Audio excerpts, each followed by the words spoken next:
Dans cette vidéo, nous allons parler de Docker, l'un des outils les plus puissants pour gérer le développement, les tests et la mise en production d'applications et d'infrastructures logicielles modernes, mais également très puissant pour développer des projets de data, machine learning et intelligence artificielle. Et mon objectif dans cette vidéo est de vous fournir les informations qui me semblent être les plus pertinentes pour que vous puissiez comprendre comment Docker fonctionne, comment l'utiliser et quand l'utiliser. Pour ce faire, cette vidéo s'articulera autour de 4 points. Le premier point traitera du fonctionnement de Docker et en particulier son interaction avec la machine hôte. Puis, pour vous donner la vision la plus claire possible de ce qu'on peut faire avec Docker, nous verrons les 3 cas d'usage suivants. Le premier cas d'usage sera l'aide au développement, au test et à la mise en production d'applications et d'infrastructures logicielles modernes. C'est une part de ce qu'on peut appeler le DevOps et la création de microservices. Le second cas d'usage va correspondre au développement des projets de data, machine learning et intelligence artificielle. Ici, Docker peut nous faciliter la vie pour utiliser des projets open source existants. Enfin, le dernier cas d'usage est un peu nouveau, mais il prend beaucoup d'ampleur ces derniers temps. Ce cas d'usage est l'utilisation de Docker pour créer des agents IA de manière sûre et sécurisée. Ensuite, dans le point 3, il sera temps de passer à la pratique. Nous y verrons les notions clés pour utiliser Docker avec un focus sur comment créer et lancer des containers. On y verra également les bases du réseau Docker pour comprendre comment faire communiquer les containers entre eux au sein du réseau Docker et comment permettre aux containers d'être accessibles depuis Internet. Nous verrons comment faire persister des données avec Docker. Nous y verrons notamment le bind mount et les volumes.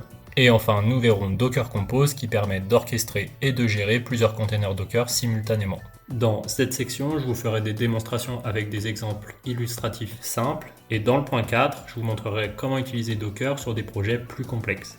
Nous utiliserons l'image Hugging Face Transformers pour faire de l'analyse de sentiments à partir d'un texte, de la détection et classification d'objets à partir d'images, et nous ferons du fine-tuning sur un transformer pour l'adapter à un besoin spécifique. On utilisera également l'image Docker officielle de Postgre pour mettre en ligne une base de données sur une instance EC2 d'AWS. Et enfin, on finit avec un cas d'usage très à la mode qui est l'utilisation de l'image Docker fournie par Anthropic pour utiliser leur agent IA Computer Use. Voilà pour le détail des notions que nous verrons dans cette vidéo. J'espère que vous trouvez le programme alléchant. Et maintenant, sans plus attendre, je vous propose de rentrer dans le vif du sujet en nous intéressant au fonctionnement de Docker. Pour comprendre comment Docker fonctionne, il faut partir de la base. Et dans notre cas, la base, c'est un ordinateur. Comme vous le savez sûrement, un ordinateur est composé d'un ou plusieurs CPU. CPU, ça veut dire Central Processing Unit. C'est l'élément qui fait tous les calculs. On a également la mémoire RAM. Elle stocke temporairement les informations dont le CPU a besoin pour travailler. On retrouve ensuite le disque dur, qui est le composant qui permet de stocker les volumes importants de données à long terme. Ici, on pourrait lister d'autres composants, mais on va rester basique. Et dans la suite, on fera référence à l'ensemble de ces composants physiques sous le terme hardware. Et nous, en tant qu'humains, ce que nous souhaitons faire, c'est utiliser cet hardware pour faire fonctionner des applications comme Python, Node.js ou encore des jeux vidéo. Cependant, en général, ces applications ne peuvent pas interagir directement avec le hardware. Elles utilisent très souvent des langages qu'on définit de haut niveau, ce qui veut dire éloignés du langage compréhensible par la machine. Le système d'exploitation joue alors un rôle crucial ici en agissant comme un pont entre les applications et le hardware. Et pour bien saisir le fonctionnement de Docker, il faut détailler un petit peu plus ce qu'il y a dans le système d'exploitation. Et dans un système d'exploitation, on peut globalement différencier deux choses. La première chose, c'est le kernel, aussi appelé le noyau. C'est la base technique du système d'exploitation. Il gère les ressources matérielles, donc CPU, mémoire, disque, etc. et agit comme une interface entre le hardware et les applications. Et d'un autre côté, on a ce qu'on va appeler le reste de l'OS. Dans ce bloc, on retrouve les dépendances, c'est-à-dire les bibliothèques et outils nécessaires pour le fonctionnement des applications, les fichiers de configuration, donc les fichiers qui définissent les paramètres du système et des programmes, et des programmes et environnements d'exécution, donc des programmes comme Bash, Vim ou curl, qui vont permettre aux utilisateurs d'interagir avec le système ou d'accomplir des tâches spécifiques. Maintenant qu'on sait cela, on a toutes les informations pour comprendre comment Docker fonctionne. Je vous propose donc de revenir à la vue d'ensemble, et sur cette vue d'ensemble, on peut placer Docker ici, dans les applications. Et au sein de Docker, on va retrouver plusieurs choses, mais ce qui va nous intéresser ici le plus pour comprendre la puissance de Docker, c'est le conteneur. Le conteneur, vous pouvez le voir comme un environnement isolé dans lequel du code est exécuté. Et en particulier, dans ce conteneur, on va retrouver le code de notre application et le fameux reste de l'OS qui permet de faire fonctionner notre application. En revanche, notez bien que dans le conteneur, il n'y a pas de kernel. Docker fonctionne directement avec le kernel de la machine hôte. Et pour mieux comprendre tout ça, je vous propose de prendre un exemple. Supposons que nous souhaitions avoir une base de données Postgre fonctionnelle dans un container Docker. Dans notre container, on devra donc avoir un reste de l'OS qui peut faire fonctionner Postgre. Par exemple, on peut prendre une version minimale d'Alpine ainsi qu'une version de Postgre faite pour fonctionner avec Alpine. Une fois qu'on a installé ces deux choses, on a une base de données complètement fonctionnelle, autonome et indépendante du système d'exploitation de la machine hôte. Car tout ce qui est nécessaire à faire fonctionner Postgre est dans le container. On aura donc un environnement fonctionnel et reproductible, et ce, que la machine hôte soit sous Windows, Ubuntu ou macOS, ou d'ailleurs sous n'importe quel autre système d'exploitation. Et c'est ça la véritable force de Docker. Docker permet d'empacter toutes les dépendances, fichiers de configuration, programmes et environnements d'exécution nécessaires pour que votre application fonctionne. Et tout ça sans dépendre des fichiers présents sur la machine hôte. Du coup, si on récapitule, on a au sein d'un container Docker une application qui fonctionne de manière autonome. L'utilisateur, lui, va interagir avec l'application via le container, tandis que Docker agit comme un intermédiaire pour établir le lien entre le container et le noyau du système d'exploitation. Voilà pour le fonctionnement de Docker, j'espère que c'était clair. Et avant de quitter cette section, je vous partage une dernière information. Comme un container Docker ne contient pas le kernel de l'OS, il en devient très léger. Sur ce tableau, je vous ai mis un comparatif entre un container contenant Ubuntu et une machine virtuelle Ubuntu. Comme une machine virtuelle contient le kernel, elle en devient plus volumineuse. Typiquement, une VM Ubuntu va peser entre 1.5 et 10 gigaoctets, alors qu'un conteneur pesera lui entre 50 et 500 mégaoctets. Je vous ai également ajouté d'autres éléments de comparaison, je vous invite à faire pause si ça vous intéresse. Passons maintenant à la section suivante qui correspond au cas d'usage de Docker. Et je vous propose de commencer par le point numéro 1 qui correspond au développement, test et mise en production d'applications et d'infrastructures logicielles modernes. De manière simplifiée, le cycle de développement logiciel comporte 3 phases. Une phase de conception, une phase de test et une phase de mise en production. Dans la phase de conception, le développeur va écrire du code dans son environnement de travail personnel. Cet environnement est optimisé pour maximiser sa productivité et est souvent personnalisé, avec notamment des systèmes d'exploitation différents des environnements de test et production. Mais la différence d'OS n'est pas la difficulté principale pour le dev dans cette phase. En revanche, la difficulté va venir d'un autre point. Il est en effet classique pour un dev d'écrire du code pour plusieurs applications différentes. Dans ce cas, il doit donc manipuler des dépendances et des librairies différentes en fonction des besoins. Par exemple, un développeur pourrait utiliser Python 3.11.5 pour un projet et Python 3.10.6 pour un autre, tout en jonglant avec Node.js 18.17.0 et 22.11.0 selon les besoins de ses applications. Cette flexibilité va lui permettre de travailler sur des projets différents, mais elle demande aussi une grande rigueur pour éviter les conflits et les incompatibilités qui pourraient survenir dans les phases de test et de production. Et ici, on sent bien que Docker va pouvoir apporter une plus-value parce qu'il va lui permettre d'avoir des environnements d'exécution isolés les uns des autres et réplicables. Et Docker va également faciliter la transmission du code entre la phase de développement et les phases de test. Dans la phase de test, comme son nom l'indique, on teste le code écrit. Ici, l'environnement doit être flexible pour tester potentiellement plusieurs applications ou plusieurs versions d'une même application, chacune ayant des besoins spécifiques en termes de dépendance. Imaginez un environnement où on va devoir tester 15 applications différentes et chacune de ces applications différentes nécessite potentiellement des configurations différentes. On sent bien qu'il y a de la complexité ici. J'exagère volontairement le trait pour montrer que sans des outils spécifiques comme Docker, on peut vite s'y perdre, et ça même avec des environnements virtuels.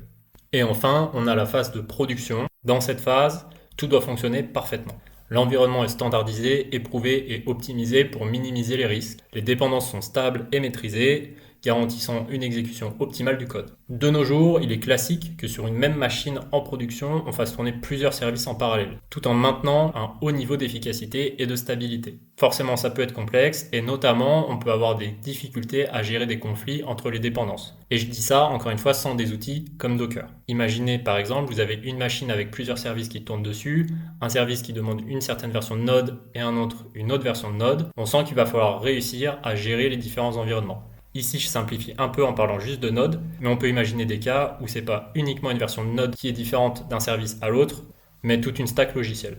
Et enfin, autre caractéristique de la production, on veut que notre environnement fonctionne, peu importe la charge d'utilisation. Si on a beaucoup d'utilisateurs ou peu d'utilisateurs, on veut que notre environnement fonctionne tout le temps. Et en général, pour gérer une forte demande, on a besoin de lancer de nouveaux serveurs. On sent bien qu'avec ces contraintes, On a besoin d'un environnement d'exécution isolé et standardisé pour facilement déployer notre application sur un nouveau serveur ou des nouveaux serveurs. Voilà pour la description du premier cas d'usage. Je vous ai mis ici un résumé des avantages à utiliser Docker pour le développement classique de projets logiciels. Je vous laisse faire pause pour les lire tranquillement.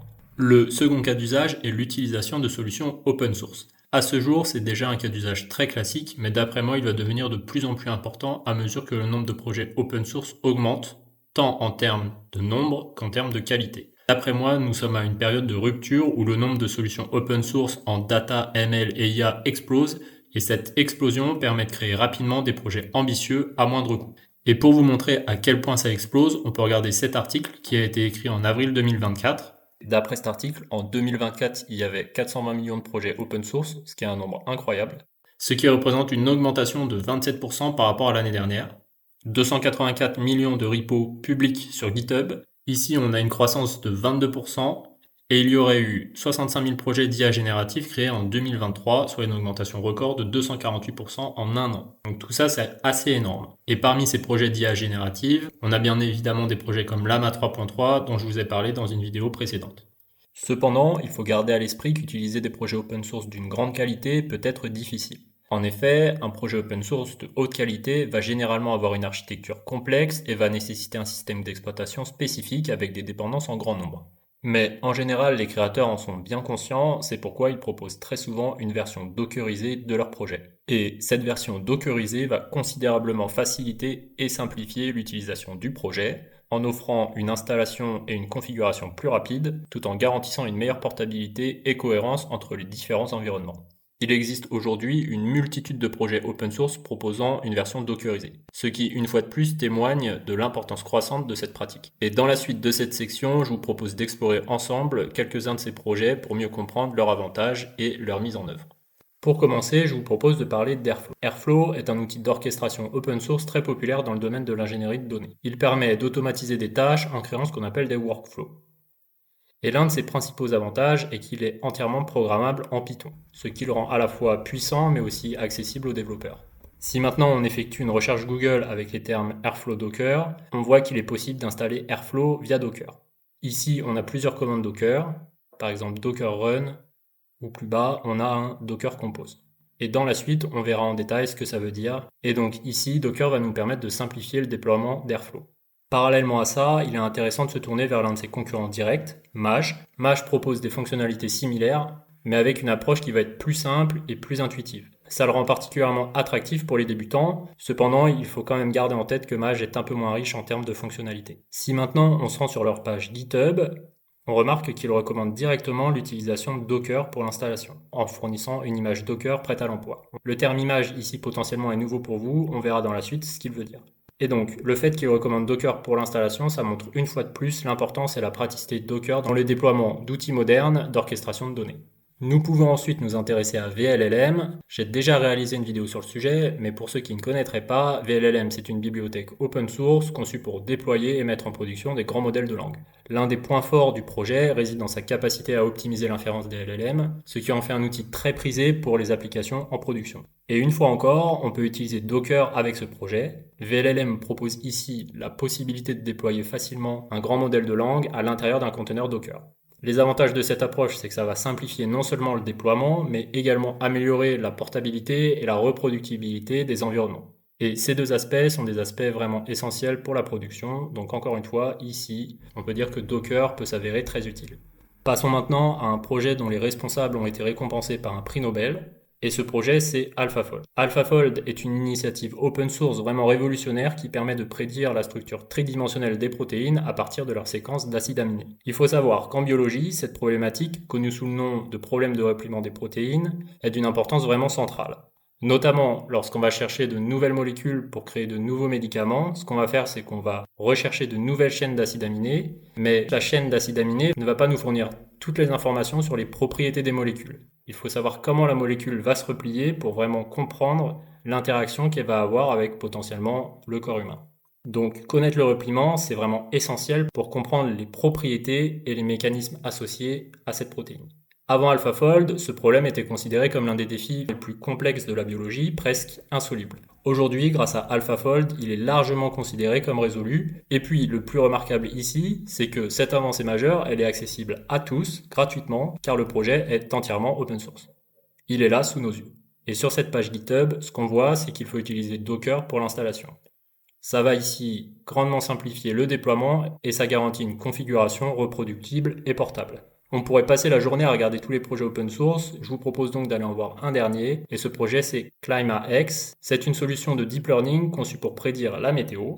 Il faut savoir que prédire la météo, c'est traditionnellement une tâche extrêmement coûteuse car les modèles utilisés vont reposer majoritairement sur des simulations physiques qui nécessitent une puissance de calcul considérable. Une alternative prometteuse à cette approche, c'est l'utilisation du deep learning. Et c'est précisément ce que propose ce projet. Les créateurs ont entraîné leur modèle sur plus de 40 années de données climatiques, ce qui en fait un outil vraiment à la fois puissant et innovant. Et encore une fois, c'est un cadeau pour les gens qui sont capables d'utiliser des outils open source. Pour utiliser ce modèle sans Docker, c'est assez simple de prime abord. On nous dit qu'il faut créer un environnement virtuel Anaconda et installer les dépendances qui sont listées ici. Mais dans ce cas-là, malgré l'environnement virtuel géré par Anaconda, on n'est pas à l'abri d'incompatibilité avec des dépendances système comme des librairies C ou les pilotes CUDA. Du coup, pour un projet comme ClimaX, qui repose sur des dépendances complexes et nécessite une isolation robuste, Docker est clairement la meilleure option. Il va offrir une isolation totale, une portabilité accrue, une gestion simplifiée des dépendances et une compatibilité GPU optimale. Je vous propose de nous arrêter là pour la liste des projets open source, mais bon, comme dit plus tôt, la liste est vraiment longue, on pourrait continuer très longtemps, donc je vous invite à rechercher des projets open source de votre côté, vous n'allez pas être déçus. Passons maintenant au point 3 qui correspond à la création et l'utilisation d'agents IA de manière sécurisée. Pour comprendre ce qu'est un agent, je vous propose de regarder cette illustration qui vient de la présentation de NVIDIA faite au CES 2025. Et pour faire simple, un agent est une version élaborée d'un grand modèle de langue. Comme avec un grand modèle de langue classique, l'utilisateur interagit avec l'agent en lui envoyant un prompt. Cependant, là où un grand modèle de langue standard va se contenter de générer une réponse en se basant sur ses connaissances internes, un agent va bien plus loin. Il va élaborer un plan d'action pour répondre de manière plus dynamique et complète. Contrairement à un grand modèle de langue standard, un agent peut accéder à des ressources externes comme des bases de données, le web ou encore des outils de calcul. Et dans certains cas, il va même être capable d'écrire et d'exécuter du code. Et l'objectif de l'agent lors de cette phase d'interaction avec des outils externes, c'est de récupérer un maximum d'informations pour ensuite entrer dans une phase dite critique. Dans cette phase, il va analyser les actions effectuées et les données collectées pour déterminer s'il peut fournir une réponse satisfaisante ou s'il doit itérer le processus pour affiner sa réponse. Le but ultime, bien évidemment, étant de fournir la meilleure réponse possible au prompt initial. Si maintenant nous souhaitons avoir un agent capable d'effectuer des tâches poussées comme de l'ingénierie logicielle ou de l'automatisation avancée, il va falloir l'autoriser à réaliser des actions telles qu'écrire des fichiers sur un disque dur, lancer des scripts ou interagir directement avec une machine. La réalisation de ces tâches va nécessiter que l'agent ait des permissions spécifiques comme des accès administrateurs. Ces permissions vont être essentielles pour réaliser des cas d'usage complexes, cependant il faut garder à l'esprit qu'elles ne sont pas sans risque. Une simple erreur ou une mauvaise manipulation de la part de l'agent va potentiellement compromettre le système d'exploitation, provoquer des fuites de données sensibles ou potentiellement causer d'autres dommages critiques à l'infrastructure. Une solution à ce problème ici consiste à faire fonctionner l'agent dans un container Docker. Avec cette option, Docker offrira une barrière de protection en exécutant l'agent dans un environnement cloisonné et sécurisé. Ça va limiter les actions de l'agent à un espace contrôlé. Ainsi, même si l'agent effectue des opérations potentiellement risquées, celles-ci sont restreintes au container et ne peuvent pas affecter le système hôte ou les données sensibles. Du coup, Docker va vraiment être utile ici. Il va permettre de réduire les risques tout en permettant à l'agent d'exploiter pleinement ses capacités. Voilà pour le troisième cas d'usage qui nous permet de conclure cette section. Maintenant que nous avons exploré le fonctionnement de Docker et vu plusieurs exemples concrets de son utilisation, je vous propose de passer à la section suivante dans laquelle nous allons voir comment utiliser Docker. Et l'objectif de cette section n'est pas de passer en revue toutes les fonctionnalités de Docker, mais plutôt de vous présenter ce qui me semble être essentiel pour que vous puissiez devenir autonome et utiliser Docker en toute confiance. Pour commencer cette section, on peut dire que dans l'écosystème Docker, il est possible d'identifier 3 éléments clés: le container, l'image et le Dockerfile. Comme nous en avons déjà parlé, un container est un environnement isolé dans lequel du code est exécuté. Il contient tout ce dont l'application a besoin pour fonctionner: le code, les bibliothèques, les dépendances et les fichiers de configuration. L'un des grands avantages du container, c'est qu'il peut fonctionner de manière indépendante de la machine hôte. Ça signifie qu'une application exécutée dans un container fonctionnera de la même manière, peu importe la machine sur laquelle le container tourne. Et maintenant, une question logique qu'on peut se poser, c'est « Ok, j'ai compris ce qu'était un container et son utilité, mais comment est-ce qu'on fait pour créer un container ?» Et la réponse est simple, on crée un container à partir d'une image Docker. Concrètement, une image Docker, c'est un fichier structuré et exécutable qui contient tout ce dont on a besoin pour créer un conteneur. Ses avantages sont nombreux, c'est un fichier statique et immuable, ce qui signifie qu'il ne peut pas être modifié après sa création. Cela garantit une grande fiabilité et un haut niveau de sécurité. Autre avantage, une image est facile à partager, notamment grâce à des plateformes comme Docker Hub. Elle permet également de créer autant de containers identiques que l'on souhaite, ce qui est idéal pour la reproductibilité. Ici, il faut bien comprendre que contrairement à un conteneur qui, une fois lancé, n'a pas vocation à être partagé ou déplacé d'une machine à l'autre, une image est conçue pour être partagée et réutilisée. De prime abord, la différence entre image et conteneur, ça peut être compliqué de bien la saisir. Du coup, je vous partage un tableau qui, je pense, permet de mieux comprendre la différence entre les deux. Regardons ce tableau ligne par ligne. Première ligne. L'image Docker, c'est un fichier structuré et inerte. En revanche, un conteneur, ça va être une instance en cours d'exécution. Une image Docker va servir à créer des conteneurs. Le conteneur, lui, va exécuter du code. L'image Docker est immuable, c'est-à-dire qu'elle ne peut pas être modifiée. Un conteneur, en revanche, lui, peut être modifié une fois qu'il est en cours d'exécution. Et on peut avoir une analogie qui nous permet de mieux comprendre. On peut comparer une image Docker à un moule à gâteau, tandis que le conteneur, lui, peut être comparé au gâteau lui-même. J'espère que ce tableau vous permet de lever les dernières ambiguïtés, et maintenant je vous propose qu'on avance un petit peu. Parfois, comme ce qui était recommandé pour l'installation de Maj, on va utiliser des images publiques qui sont disponibles sur Docker Hub, par exemple. Mais dans d'autres cas, on a besoin de créer notre propre image ou de modifier une image existante. À partir de là, on peut se poser de nouveau une question, comment est-ce qu'on fait pour créer une image? Et la réponse est ici simple une fois de plus, on utilise un Dockerfile. Et concrètement, qu'est-ce que c'est? C'est un fichier texte qui contient une série d'instructions permettant de construire une image Docker. Il va définir tout ce dont le conteneur a besoin pour fonctionner. On peut citer le système d'exploitation, les dépendances, les fichiers nécessaires et les commandes à exécuter. Ici, je vous ai préparé une petite liste des avantages d'un Dockerfile. Elle est assez longue, je vous recommande de faire pause pour la lire et nous, on va continuer d'avancer. Et avant de passer à la pratique, je vous propose de résumer ce que nous venons de voir. Dans l'écosystème Docker, il y a 3 éléments centraux. Le Dockerfile, c'est un fichier texte qui contient les instructions pour créer une image Docker. L'image Docker, qui est un modèle statique et immuable qui sert à créer des conteneurs. Et le container, qui est un environnement isolé qui exécute du code et qui est créé à partir d'une image Docker.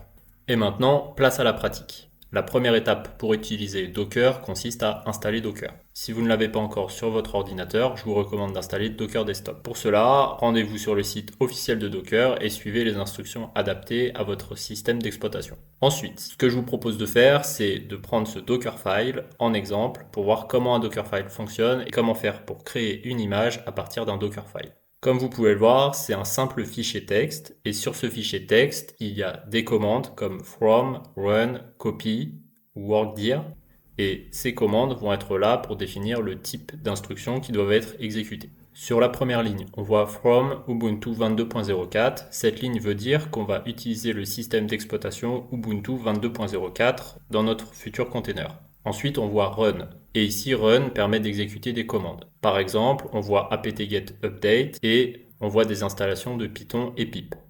En dessous, on voit copy. Comme nous l'avons vu plus tôt, un container est complètement isolé de la machine hôte. Si on souhaite utiliser des fichiers présents sur notre machine, une stratégie, c'est de copier les fichiers de la machine dans le container. Et copy permet de faire ça. Ici, par exemple, on va copier requirements.txt dans le répertoire app, qui se trouvera à l'intérieur du container. Une nouvelle fois, on a run. Ici, run est utilisé pour lancer pip, qui va permettre d'installer les dépendances qui sont listées dans requirement. Vous pouvez remarquer l'option no cache dir qui est régulièrement utilisée avec Docker. Ça évite de stocker les fichiers téléchargés en cache, ce qui va permettre de réduire la taille finale de l'image. Ensuite, on a workdir. Ici, on va définir le répertoire de travail, ce qui veut dire ici que toutes les commandes seront exécutées par défaut dans le répertoire app. On a de nouveau copy ici, le but étant de copier tout ce qu'il y a dans le répertoire courant dans app. Ici, point, ça veut dire répertoire courant. Et enfin, on a cmd elle permet de lancer une commande au démarrage du container. En gros, tout ce qu'il y a après cmd, ça va être des instructions qui vont être exécutées dans un terminal. Ici, cette commande va être l'exécution de app.py avec Python 3. Voilà pour ce premier Dockerfile, et pour avoir plus d'informations sur l'ensemble des commandes Dockerfile, je vous invite à consulter la documentation officielle de Docker, vous pouvez la voir ici, elle regorge d'informations et d'exemples pour vous guider. Ceci étant dit, je vous propose de revenir à notre exemple. Du coup, maintenant que nous avons notre Dockerfile, pour créer une image, c'est simple. Il faut ouvrir un terminal et lancer la commande docker build. Ici, on ajoute "-t" pour renseigner le nom que nous souhaitons donner à l'image qui va être créée. Puis, vous voyez, j'ai mis un point. Ici, je le mets pour dire que je veux créer l'image à partir du Dockerfile qui se trouve dans le répertoire courant. Si notre Dockerfile se trouve ailleurs, il faut mettre le chemin d'accès vers le répertoire qui contient le Dockerfile. Je fais entrer et on voit que Docker crée l'image. Il y a plusieurs étapes et Docker se charge de tout. Et maintenant que c'est terminé et que l'image est créée, on peut directement la faire tourner avec un Docker Run pour créer notre container associé. On voit que Hello World s'affiche dans la console et c'est normal car si on va voir dans app.py, on voit que app.py contient uniquement print Hello World. Si maintenant on se fait un Docker PS, qui est la commande permettant de lister les containers actifs, on voit qu'aucun container ne tourne car notre container en fait a été automatiquement arrêté après avoir exécuté notre script Python. C'est un comportement par défaut. En fait, Docker arrête automatiquement les containers s'il n'y a pas de processus actif après leur lancement. Maintenant que nous avons vu ce comportement, je pense que c'est le bon moment pour faire une parenthèse pour parler du cycle de vie des containers. Je vous propose de nous rendre sur cet article. D'après cette illustration, on voit qu'un container peut être créé mais non lancé avec la commande create. Il peut être lancé avec la commande run ou start en fonction de l'état du container. Il peut être mis en pause avec la commande pause, puis être remis en marche avec la commande unpause. Il peut également être arrêté avec stop, puis remis en service avec start, et on peut définitivement le supprimer avec rm. Sachant ça, je pense que c'est important de préciser la différence entre pause, arrêt et suppression. Quand un container est en pause, les processus en cours d'exécution à l'intérieur du container vont être suspendus, mais les données en mémoire et l'état des processus vont être conservés. On va faire ça pour libérer temporairement des ressources, comme le CPU, tout en gardant le container dans son état actuel. Du coup, quand on le relance, le container reprend son exécution exactement là où il s'était arrêté. Maintenant, si on arrête un container, tous les processus du container vont être arrêtés et le ressource système, donc CPU, mémoire par exemple, vont être libérés. Mais les données sauvegardées dans le container, la configuration et les métadonnées du container restent intactes sur le système. Et quand on redémarre le container, les processus, eux, repartiront de zéro. Ensuite, si on supprime un container, toutes les données, configurations et métadonnées, donc vraiment tout ce qui est associé au container va être effacé. On supprime un container en général pour nettoyer l'environnement et libérer de l'espace disque lorsqu'on n'a plus besoin du container. Et petite mise en garde ici, une fois supprimé, le container est définitivement perdu. Revenons maintenant à la pratique. Je vous propose de refaire ce que nous venons de faire avant la petite parenthèse sur le cycle de vie des containers. Du coup, je vous propose de lancer un container avec l'image que nous avons créée juste avant. Pour rappel, cette image, elle s'appelait data_ml_env. Là, on a bien le hello world qui s'affiche, car dans ce container, on a exécuté app.py et dans app.py, il y a seulement une ligne qui est print hello world. Comme il n'y a pas d'autre processus en cours dans le container, par défaut, Docker arrête ce container et on peut s'en convaincre en faisant un Docker PS. Là, on voit que rien ne s'affiche, donc ça veut dire qu'il n'y a pas de container actif. Maintenant, on peut se faire un ps-a et là, on voit le container et son statut arrêté. Si maintenant on fait un Docker rm, on va supprimer le container. Et donc si on refait un Docker ps-a, le container n'est plus visible. Et maintenant, je vous propose de vous montrer une commande qui est super utile, c'est le "-it". Si par exemple, on veut lancer un container pour ensuite entrer à l'intérieur de ce container et lancer un terminal. Ce qu'on peut faire, c'est un docker run-it. Ensuite, on met le nom de l'image qu'on veut utiliser pour créer le container. Puis ensuite, on met la commande qu'on veut exécuter une fois que le container sera fonctionnel. Ici, notre but, c'est d'ouvrir un terminal à l'intérieur du container. Donc, ce qu'on va faire, c'est qu'on va mettre la commande /bin/bash. On fait entrer, et là, comme on peut le voir, sur le terminal, on n'est plus avec mon username sur ma machine perso, mais on a root @ quelque chose. Et ça, en fait, c'est le terminal qui est associé à notre container. Autre différence, on peut voir qu'on est directement dans le répertoire app. Et app, en fait, c'est le workdir qu'on a défini dans notre Dockerfile. Si on fait un ls, on voit les fichiers qui sont à l'intérieur de notre répertoire app. Et puis maintenant, on peut rentrer les commandes qu'on veut. Par exemple, on peut mettre Python 3, et là on lance Python, et on peut tester Python. Donc vous voyez, c'est vraiment pratique, on peut faire tout ce qu'on veut à l'intérieur d'un container. Et la commande "-it" est vraiment pratique pour interagir avec ce container. Maintenant, si je ferme ce terminal, le container va s'arrêter. On peut faire un docker ps pour s'en convaincre, et on peut faire un docker ps a pour voir que le container est bien ici. On peut relancer ce container avec start.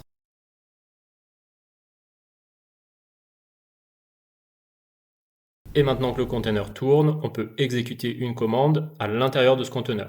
Encore une fois ici, on va utiliser "-it", mais ce coup-ci, on va pas mettre run devant, mais exec. Car là, le container tourne déjà, on n'a pas besoin de le lancer. Et ce coup-ci, ce que je vous propose de mettre, c'est pas bin bash, mais par exemple Python 3 app.py, pour montrer qu'on peut exécuter n'importe quelle autre commande. Et on a bien le hello world qui s'affiche. On peut maintenant arrêter ce container avec docker stop et le supprimer avec rm. Et voilà pour les premières fonctionnalités, j'espère que c'est clair pour vous. Si ça ne l'est pas, je vous invite à re-regarder ce passage.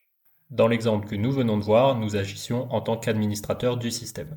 Nous avons lancé le container et avions accès à toutes les fonctionnalités associées, comme arrêter le container, y entrer pour effectuer des modifications ou gérer ses processus. Cependant, lorsqu'une application est exécutée à l'intérieur d'un container, un des objectifs peut être de permettre aux utilisateurs de l'utiliser sans leur donner des droits administrateurs. Évidemment, nous n'allons pas fournir à nos utilisateurs un accès direct au serveur, ni leur demander d'utiliser les commandes comme docker exec-it pour interagir avec l'application. À la place, ce que nous allons faire, c'est utiliser les ports du container pour exposer l'application sur le réseau Internet. Cela va permettre à nos utilisateurs d'accéder à l'application via Internet, tout en limitant leurs interactions à l'application elle-même, et sans leur donner de contrôle sur le conteneur. Et pour bien comprendre comment cela fonctionne, imaginons un serveur physique connecté à Internet. Comme tout serveur standard, il possède une adresse IP publique unique qui permet aux utilisateurs de lui envoyer des requêtes. Supposons maintenant que sur ce serveur, nous hébergeons 3 services distincts. Une base de données Postgre, un modèle de langage via VLLM et une application React.js. Ici, pour faire simple, on va commencer sans l'utilisation de Docker, et dans ce cadre, chaque service doit être configuré pour écouter sur un port spécifique du serveur physique, afin d'être accessible via Internet. Par exemple, PostgreSQL écoutera sur le port 5432, VLLM écoutera sur le port 8000, et Nginx, qui est un serveur web qui va servir l'application React.js, écoutera sur le port 443, qui est le port standard HTTPS. Et pour mieux visualiser ce qu'est un port, on peut utiliser une analogie. L'adresse IP de notre serveur physique est comparable à l'adresse d'un immeuble, tandis que les ports, eux, peuvent être comparés aux boîtes à lettres de chaque appartement. Chaque service est associé à une boîte aux lettres spécifique, donc le port. Et pour accéder à un service en particulier, les utilisateurs doivent envoyer une requête à l'adresse IP du serveur en spécifiant le port correspondant. Par exemple, pour accéder au service VLLM hébergé sur notre serveur, un utilisateur devra faire une requête à l'adresse 17.172.224.47 Si le port 8000 est ouvert sur le service sera accessible, sinon l'accès sera refusé. Notez bien ici que c'est l'administrateur du serveur qui décide quels ports doivent être ouverts ou fermés en fonction des services qu'il souhaite rendre accessibles ou non. Et notez que cette gestion des ports est vraiment essentielle pour assurer à la fois la disponibilité des services et la sécurité du serveur. Passons maintenant au cas où on utilise Docker. Avec Docker, la gestion des services et des ports va être légèrement différente. Chaque container possède sa propre adresse IP interne et ses propres ports. Mais ces ports ne sont pas directement accessibles depuis l'extérieur du réseau Docker. Et donc, pour permettre à des utilisateurs externes d'accéder à un service hébergé dans un container, il faut configurer ce qu'on appelle un port mapping. Ce port mapping consiste à associer un port du container à un port du serveur physique. Par exemple, si vous exécutez un container VLLM dans lequel il y a un serveur web qui écoute le port 8000, vous pouvez faire un port mapping au port 8000 du serveur physique. Si vous faites ça, lorsque des utilisateurs externes enverront une requête à l'adresse IP du serveur physique sur le port 8000, celle-ci sera redirigée automatiquement vers le port 8000 du container.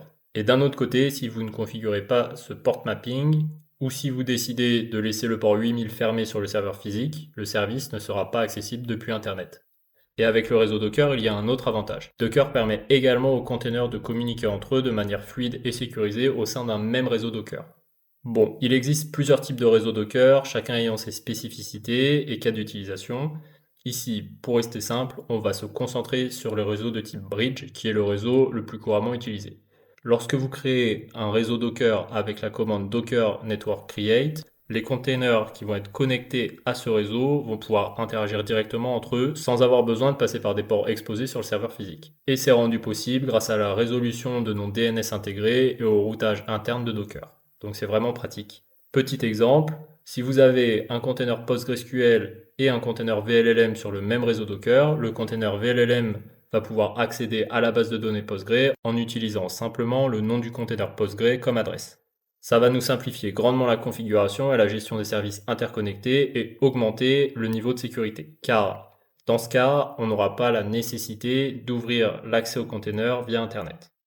Les communications se feront uniquement sur un réseau privé. Du coup, pour résumer le début de cette section, on peut dire qu'avec le réseau Docker, on peut permettre aux applications à l'intérieur des containers d'être accessibles via Internet grâce au port mapping.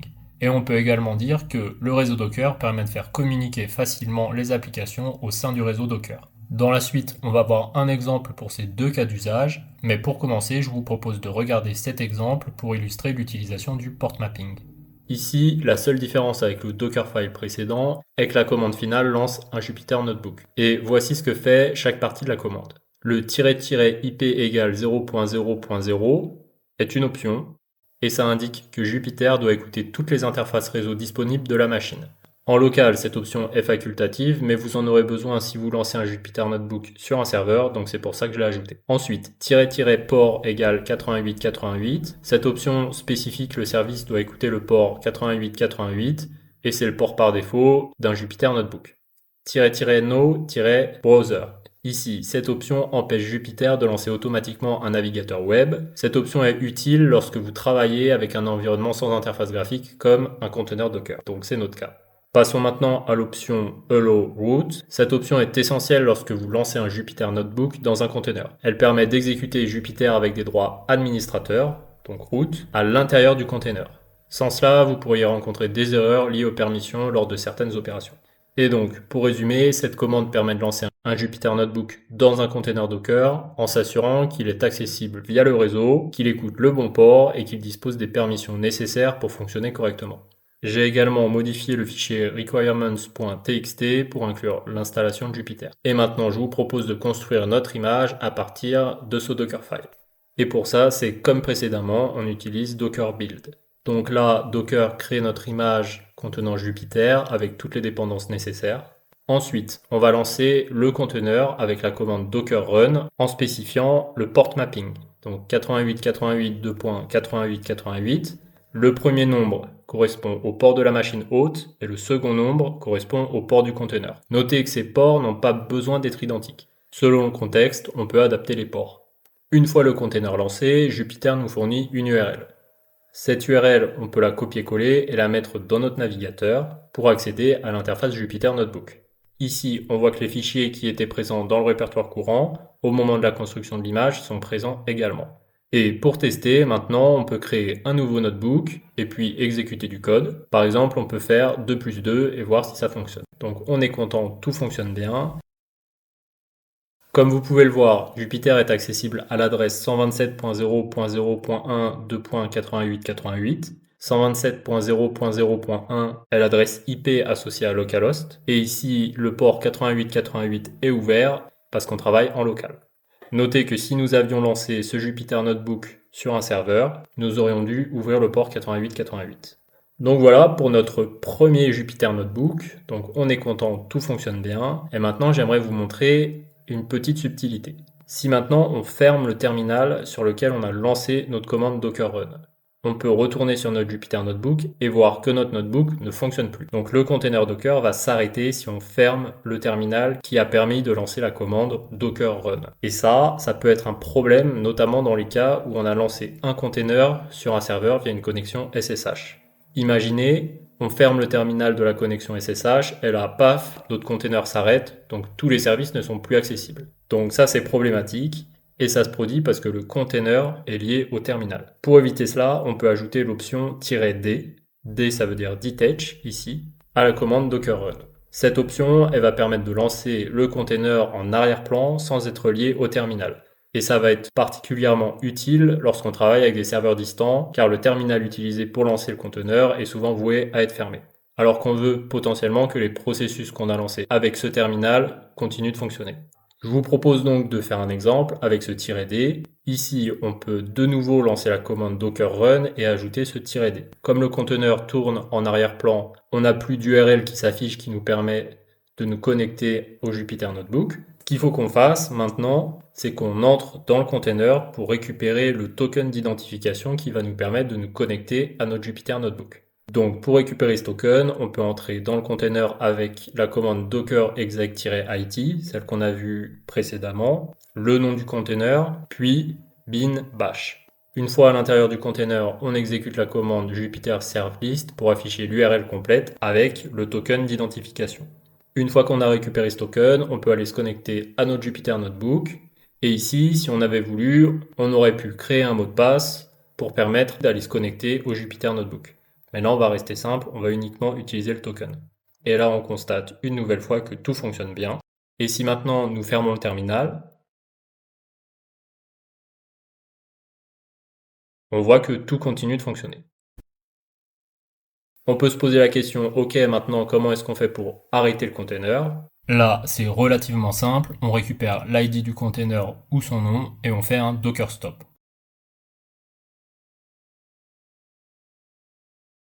Maintenant, si on fait un docker ps, on voit que le container n'est plus listé comme actif, mais il n'a pas été supprimé pour autant. Pour le supprimer complètement, il faut utiliser la commande docker rm, suivie du nom du container qu'on veut supprimer. Du coup, voilà pour la base concernant les ports et la communication entre Docker et un réseau extérieur. Maintenant, je vous propose de regarder comment faire communiquer des containers entre eux au sein d'un même réseau Docker. Pour l'exemple, on va faire communiquer notre Jupyter Notebook qui fonctionne dans un conteneur avec une base de données Postgre qui fonctionnera elle aussi dans un conteneur. Et la première étape pour faire ça, c'est de créer un réseau Docker avec la commande docker network create. À cette commande, on ajoute le nom du réseau qu'on veut créer. Ici, on va dire network 1. Puis, une fois que le réseau est créé, on peut utiliser la commande docker network ls qui permet de lister les réseaux disponibles.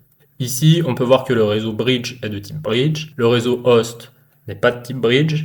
On voit également le réseau network 1, donc le réseau qu'on vient de créer, il est aussi de type bridge. Et on peut voir aussi d'autres réseaux comme le réseau Airflow, qui est lui aussi de type bridge, et ce réseau a été créé quand j'ai déployé Airflow sur ma machine. Ceci étant dit, maintenant qu'on a notre réseau, il va falloir qu'on lance nos deux conteneurs sur ce réseau.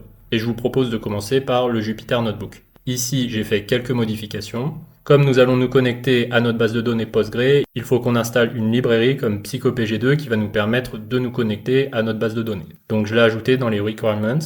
Et vous pouvez voir que dans mon dossier courant, j'ai également ajouté un notebook. Et ce notebook, ça va être du code Python qui va nous permettre d'aller nous connecter à la base de données, créer une table, envoyer des données et récupérer les données pour voir si les données ont bien été écrites. Pour lancer le container, c'est comme tout à l'heure, on lance notre commande docker run avec le port mapping. Et ici, vous voyez, j'ai ajouté l'option network qui permet d'ajouter le nom du network sur lequel on veut que le container tourne. Ici, ça sera network 1. Donc là, le container tourne. Pour des raisons de simplicité, je ne l'ai pas détaché du terminal, mais on aurait pu le faire. Et maintenant que le container tourne, on peut aller voir s'il est bien sur le réseau network 1. Pour ça, on exécute la commande docker inspect, puis le nom du réseau. Et on a toutes les informations qui s'affichent.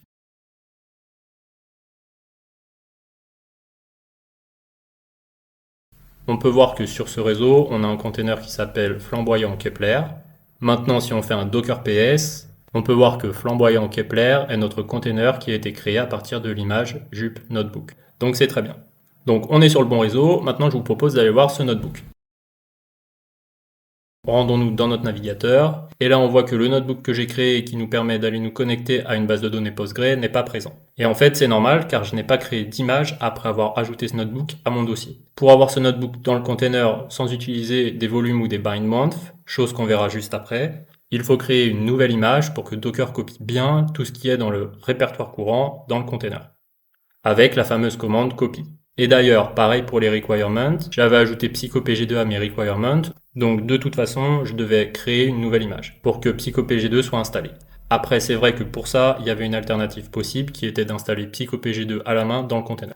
Mais bon, nous, ce qu'on va faire, c'est qu'on va recréer une image. Donc, on peut lancer Docker Build. Je vais aller fermer mon ancien notebook parce que parfois, j'ai l'impression que ça fait des erreurs si on le laisse ouvert. Et puis, on peut lancer la commande Docker Run.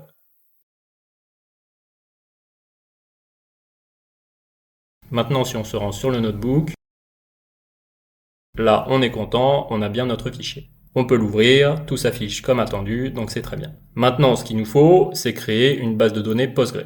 Parce que là, sur notre réseau Network 1, on a uniquement notre Jupyter Notebook. Ici, nous n'allons pas créer un Dockerfile pour créer une image localement. Nous allons récupérer directement l'image sur Docker Hub et créer un conteneur à partir de cette image. Et petite parenthèse, donc Docker Hub, qu'est-ce que c'est? Docker Hub, c'est une plateforme qui permet de stocker et récupérer des images Docker. Vous avez vraiment énormément d'images sur cette plateforme et vous pouvez envoyer vos propres images dessus. On va dire que c'est un équivalent GitHub, mais pour les images Docker. Donc vous pouvez envoyer des images, les récupérer, c'est vraiment pratique. Ceci étant dit, si on se rend sur la page officielle de Postgre, on nous donne des informations sur l'image. On a la doc qui nous explique comment lancer une base de données Postgre. Ici, vous voyez, il y a un Docker Run. Vous avez plusieurs options pour créer votre base de données. Vous pouvez choisir le mot de passe qui permettra d'accéder à la base de données, le nom de la base de données, le nom d'utilisateur, et puis il y a d'autres options. Et on vous donne un autre exemple à la fin pour lancer une base de données Postgre avec un volume. Et notez que c'est quand même pratique Docker. Là, je vais vous montrer comment on installe une base de données Postgre dans un container. Et cette installation, elle dépend pas du tout du système d'exploitation, comme on l'a dit plus tôt dans la vidéo. Si j'avais fait un tuto pour installer une base de données Postgre sans Docker, donc sur mon ordinateur, j'aurais installé une base de données avec mon système d'exploitation qui est Ubuntu, et tous ceux qui seraient sous un autre OS auraient dû faire les choses différemment. Là, tout le monde va faire pareil, tout le monde peut exécuter les mêmes commandes pour faire fonctionner cette base de données Postgre de la même manière. Donc super pratique. Du coup, voilà la commande que je vais utiliser pour lancer ma base de données Postgre. C'est un Docker Run avec le nom du container qui s'appellera Postgre Container. On renseigne encore une fois le nom du network parce qu'on veut être sur network 1. Ensuite, on donne l'option Postgre User. On renseigne ici le nom d'utilisateur. Puis avec l'option Postgre Password, on renseigne le mot de passe associé à l'utilisateur MyUser. Puis avec l'option DBName, on donne le nom de la base de données qu'on veut créer. Notez bien que ces informations sont sensibles. Elles permettent de se connecter à votre base de données. Il faut donc les garder secrètes dès que votre base de données est accessible via Internet. Pour ces options, vous avez des valeurs par défaut qui sont définies par Postgre et il faut absolument pas les laisser comme ça quand vous mettez votre base de données en ligne. Parce que sinon, vous allez très probablement vous faire hacker votre base de données. Et croyez-moi, c'est pas une blague. Donc faites attention avec ça, il faut vraiment changer les identifiants et les garder secrets. Ensuite, sur cette ligne de commande, ce qu'on renseigne, c'est l'image qu'on veut utiliser, ici Postgre, et puis on met un tag. Nous, on met le tag latest, qui est la dernière version. Quand vous utilisez une image sur Docker Hub, comme ça, vous pouvez aller retrouver les tags directement sur la page. Puis, à partir de ce tag, on peut accéder au Dockerfile pour vraiment savoir ce qu'il y aura dans notre container. Par exemple, si on va dans latest, on voit que l'OS c'est Debian et on a tout ce qu'on va installer dans notre container. Si on va sur un autre tag, par exemple Alpine 320, on voit que c'est l'OS Alpine 320 qui est utilisé. Et le choix des tags ici va se faire en fonction de vos besoins. Voilà pour cette petite parenthèse. Donc nous, on va rester sur la test. Je fais entrer et là j'ai une erreur car j'ai déjà un container qui tourne avec le nom Postgre Container. Du coup, je vais modifier le nom, je vais mettre Postgre Container 1. Et voilà, ça a fonctionné. On peut de nouveau inspecter le réseau Network 1 pour s'en convaincre. Et on retrouve bien ici Postgre Container 1, ainsi que notre container contenant notre Jupyter Notebook. Notez que le container a changé de nom parce qu'on a arrêté l'ancien et on en a lancé un nouveau avec les nouvelles installations. Bon voilà, maintenant qu'on a fait tout ça, il est temps de se connecter à notre base de données à partir de notre notebook. Comme dit plus tôt, on va utiliser PsychoPG2. Je vous explique rapidement le code. Ici, on va créer une connexion avec Connect de PsychoPG2. Pour créer cette connexion, il faut renseigner le host. Dans notre cas, le réseau Docker va vraiment nous simplifier la vie. On a juste à renseigner le nom du container. Ensuite, on renseigne le nom de la base de données à laquelle on veut se connecter, le nom d'utilisateur, le mot de passe.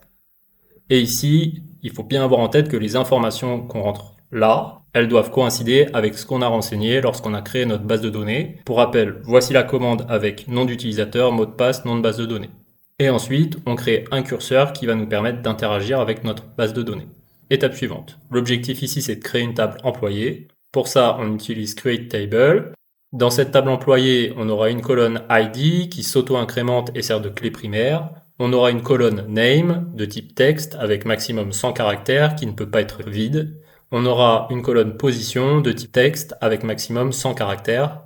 Une colonne salary de type numérique avec 10 chiffres max et 2 décimales. Ici, on exécute la requête SQL pour créer la table avec .execute. On a ensuite le .commit qui va valider la transaction pour appliquer les changements. Et là, on voit bien le print que la table employée a été créée avec succès. Donc tout a fonctionné. Étape suivante. Ici, on va insérer les données dans notre table. On va ensuite créer une requête SQL pour insérer des valeurs dans les colonnes name, position et salary. Et on va insérer plusieurs lignes de données en une seule fois avec execute many. Encore une fois, on valide la transaction pour sauvegarder les changements avec le .commit. Et on a bien le print données insérées avec succès qui confirme que les données ont été ajoutées à la table. Et enfin, on va vérifier que les données sont bien dans notre base de données. Pour ça, on va tenter de les récupérer ici. Donc on va exécuter une requête SQL pour sélectionner toutes les lignes de la table employée. Et on va récupérer tous les résultats de la requête sous forme de liste de tuples. Ensuite, on n'a plus qu'à afficher le résultat et fermer la connexion. Et on voit que tout fonctionne bien parce qu'on a bien récupéré toutes les données. Donc on est super content, on a bien fait communiquer 2 containers Docker au sein du même réseau Docker. Supposons maintenant que j'arrête le container Postgre. Je le supprime puis j'en relance un. À vrai dire, ce genre de choses arrive couramment lorsqu'on utilise les containers, car ils sont conçus pour être éphémères. Si maintenant je crée un nouveau notebook dont le but est simplement de se connecter à ma base de données et de récupérer les données.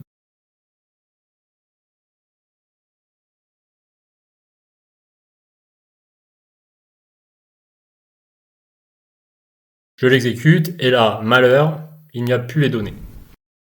Si maintenant je relance le premier notebook pour de nouveau créer notre table et y mettre les données, puis que je relance le second notebook, on a bien accès aux données. Autre exemple, enregistrons ce deuxième notebook sous le nom getData.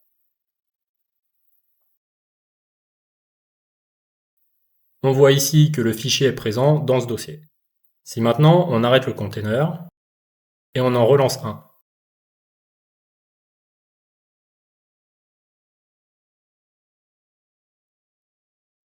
on voit que getData n'est plus dans le dossier. Et en fait, ces deux comportements s'expliquent par le fait qu'il n'y a pas de système de sauvegarde intégré au container Docker par défaut. Les conteneurs sont isolés et leurs systèmes de fichiers sont éphémères. Ce qui veut dire que tout ce qui est créé ou modifié à l'intérieur d'un conteneur est perdu dès que celui-ci est arrêté ou supprimé. Pour pallier ce problème, Docker propose 2 mécanismes principaux pour gérer le stockage et la persistance des données. Il y a les bind month et les volumes. Ces solutions vont permettre de sauvegarder les données et les fichiers de configuration en dehors du container. Ça va garantir leur persistance même après la suppression et le redémarrage des containers. Et je vous propose maintenant de vous donner plus de détails sur ces deux approches et commençons par les bind month. Les bind month permettent de lier un répertoire spécifique du système de la machine hôte à un répertoire dans le container, ce qui va s'avérer particulièrement utile pour le développement ou le partage de configuration. Cependant, les bind month dépendent de la structure de fichier de l'hôte, ce qui peut limiter leur portabilité. Pour utiliser un bind month, il suffit d'ajouter l'option "-v" à la commande docker run. Cette option prend en argument le chemin du répertoire sur la machine de l'hôte, suivi de 2 points, puis du chemin du répertoire à l'intérieur du container où les données seront accessibles. D'un autre côté, on a les volumes.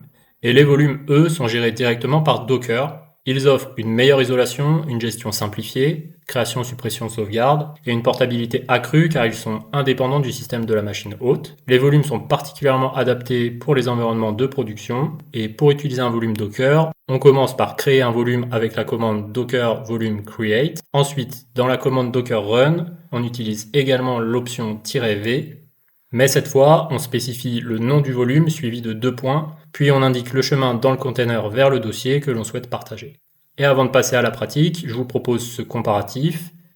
En guise de résumé, on peut dire que les bind month sont pratiques pour le développement et les cas d'utilisation spécifiques. Ils ont une grande flexibilité, tandis que les volumes Docker vont être la solution privilégiée pour la gestion robuste et portable des données persistantes en production. Pour commencer la pratique, je vous propose de reprendre le container Jupyter et de faire un bind month entre le répertoire courant et le répertoire app qui se trouve dans le container. Ici, pour donner le chemin vers le répertoire courant, je vais utiliser pwd. Par exemple, si on exécute pwd, on affiche home, Léonard, document, YouTube vidéo, Docker, code. On va donc exécuter la commande Docker qu'on a exécutée précédemment en ajoutant "-v" avec pwd qui va nous donner le chemin vers le répertoire courant, /app. Et ici, app, ça va être le répertoire dans notre container Docker. Donc tout a l'air de bien fonctionner. On peut se rendre sur notre Jupyter Notebook et créer un nouveau notebook qui se connectera à la base de données et récupérera les données.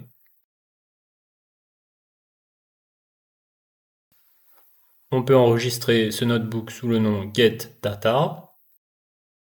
Et là, on remarque un premier changement. On voit que ce notebook est visible dans notre répertoire courant. Si maintenant on arrête le container et qu'on en relance un, on voit que le notebook est encore présent. Si maintenant on modifie le fichier sur la machine hôte, on peut voir que le fichier a été également modifié dans le container. Et on peut essayer dans l'autre sens, donc modifier dans le container et voir s'il y a un impact. Et oui, on voit que ça a été modifié également sur la machine hôte. Donc cette correspondance, elle est vraiment pratique quand on est en phase de dev, parce qu'on va pouvoir avoir énormément de flexibilité. Je vous propose maintenant de passer à un exemple de l'utilisation des volumes. Comme nous l'avons vu juste avant, il faut commencer par créer un volume avec la commande docker volume create. Et je vous propose d'appeler ce volume PostgreData. Et on peut accéder à la liste de tous les volumes avec docker volume ls. Et ici, on voit bien notre volume PostgreData. Maintenant, pour utiliser Postgre avec un volume, je vous propose de retourner sur la page officielle de l'image Postgre. Et sur cette page, on nous montre un exemple avec un bind mount.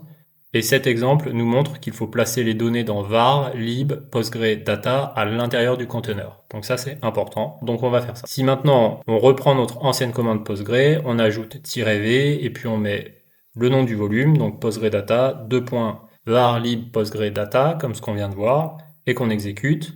Il y a une erreur parce que j'ai pas supprimé mon ancien container Postgre. Donc comme tout à l'heure, je vais changer le nom.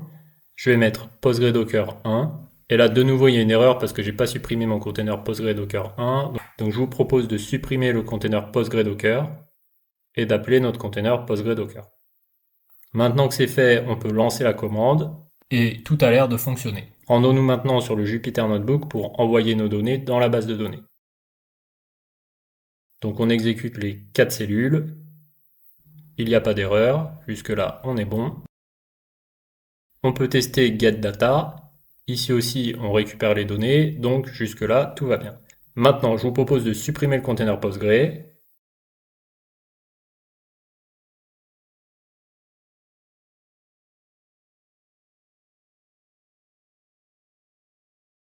Et de le relancer. Rendons-nous maintenant dans getData pour voir si on récupère bien les données stockées. Et effectivement, on récupère les données. Donc là, on a bien des données qui persistent. Donc on est très content. Tout fonctionne, le bind, mount et les volumes. Du coup, voilà pour la partie stockage et persistance des données avec Docker. Je vous propose maintenant de passer à la dernière partie de cette section, à savoir Docker Compose. Jusqu'à maintenant, nous avions lancé les containers ligne par ligne. Et on ajoutait les options associées aux containers sur la ligne à exécuter. Avec 2 containers, ça allait encore, mais ça commençait à être ennuyeux. Donc imaginez-vous si vous avez 10 containers avec beaucoup plus d'options. J'exagère un peu avec 10, mais au moins vous avez l'idée. Et heureusement pour nous, ici Docker Compose va nous simplifier la vie. Du coup, Docker Compose, qu'est-ce que c'est? C'est un outil qui permet de définir et de gérer des applications multi-containers. Il se base sur un fichier de configuration .yaml qui va configurer les services, le réseau et les volumes nécessaires au fonctionnement de votre application. Avec Docker Compose, vous pouvez lancer, puis arrêter, puis reconstruire plusieurs containers en une seule commande. Ça va simplifier le développement et le déploiement d'environnements complexes. Et pour illustrer son utilisation, j'ai créé un fichier dockercompose.yaml qui permet de lancer notre Jupyter Notebook ainsi que la base de données Postgre. Regardons ensemble sa structure. Il commence par la version de Docker Compose, ici 3.8, puis on définit les services, c'est-à-dire les différents containers. Ici, on a notre premier service avec notre notebook Jupyter. On y renseigne l'image, le nom du container, le réseau, le port mapping et le volume. Remarquez qu'ici, on n'a pas utilisé pwd car Docker Compose gère très bien la notation point pour définir le répertoire courant. Ensuite, notre deuxième service est la base de données Postgre. Pareil que pour le premier service, on renseigne l'image, le nom du container et le réseau. On va retrouver également nos variables d'environnement, à savoir le nom de la base de données, le nom d'utilisateur et le mot de passe. Comme dit plus tôt, ces variables peuvent être sensibles, on verra juste après comment mieux les gérer dans le cas où on veut mettre notre base de données en production. On retrouve enfin le network avec network 1 et notre volume. Voilà pour la présentation de notre premier fichier dockercompose.yaml. Et comme vous pouvez le voir, ça structure quand même assez bien les choses. Maintenant, pour lancer notre projet, nous avons juste à exécuter la commande docker compose up. Donc vous voyez, c'est vraiment plus rapide. On voit que tout se construit. Ici, on peut observer le container Postgre, le container Jupyter. Et maintenant que tout tourne, on peut aller se rendre sur le notebook. Essayons de récupérer les données qui sont dans notre base de données Postgre. Et super, ça fonctionne bien. Donc vous voyez, Docker Compose, c'est assez puissant. On a réussi à structurer notre projet et on a réussi à lancer notre projet très rapidement avec une seule ligne de commande. Je vous propose maintenant de parler des variables d'environnement. Parfois, certaines variables d'environnement peuvent être sensibles. Dans ce cas-là, il est donc largement recommandé de cacher les variables d'environnement et une possibilité est de les mettre dans un .env. Puis on les appellera directement dans le fichier .yaml, dans la structure $accolade et le nom de la variable entre les accolades. Un des avantages principaux à faire ça, c'est que nos variables ne seront plus visibles en clair dans le fichier de configuration, donc vous pourrez partager vos fichiers de configuration sans problème. Maintenant qu'on a fait ça, on peut tester pour voir si les variables sont bien prises en compte. On peut relancer nos containers, puis aller voir dans le notebook et essayer de récupérer nos données.